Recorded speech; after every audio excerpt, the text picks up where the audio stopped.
Hello everyone, welcome to one more mini vlog. ఈరోజు ఒక recipe చేసినాం, చేసేయండి. ఇది వచ్చేసి పఫ్డ్ రైస్ గైస్. దాన్ని వాష్ చేసుకోవాలి.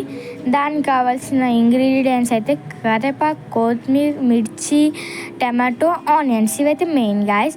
ఇక్కడ దాన్ని మంచిగా వాష్ చేసుకొని పక్కనైతే పెట్టేసుకొని మనం ఒక బౌల్ పెట్టుకోవాలి. దాంట్లో ఎంత డస్ట్ ఉంది చూసారా గైస్. దాన్ని వాష్ చేసినాక ఇవైతే దాని వాటర్ ఎట్లా కనిపిస్తుంది తెలుసా. ఎందుకు వాష్ చేసుకోవాలంటే అలా మట్టి ఉంటుంది గ్యాస్. ఇంకా ఆయిల్ హీట్ అయినాక మినపప్పు అయితే వేసేసాలి గ్యాస్. మినపప్పు, పల్లీలు, జీలకర్ర, ఆవాలు వేసేసుకోవాలి. ఇది ఏంటంటే మనం వాష్ చేసుకున్నాం చూడు, అందులో ఎంత మట్టి ఉంది చూసినారా గైస్. ఇంకా వేసేసిన తర్వాత అది కొంచెం హీట్ అయినాక ఆనియన్స్, చిల్లీ వేసేసి మనం కొంచెంసేపు కలుపుకొని ఒక 1 minute అయితే ఆగాలి గైస్. దాని తర్వాత కరివేపాకు వేసేసాలి. కరివేపాకు వేసి టమాటోస్, పసుపు వేసి సాల్ట్ వేసి ఇంకా ఒక 5 minutes పక్క పెట్టి పుట్నాల పప్పు గ్రైండ్ అయితే చేసుకోవాలి. 5 minutes ఓపెన్ చేసినాక ఇట్లా అవుతుంది. ఇప్పుడు మనం పఫ్డ్ రైస్ అనేసి వేసేసి మంచిగా అయితే మిక్స్ చేసుకోవాలి గైస్.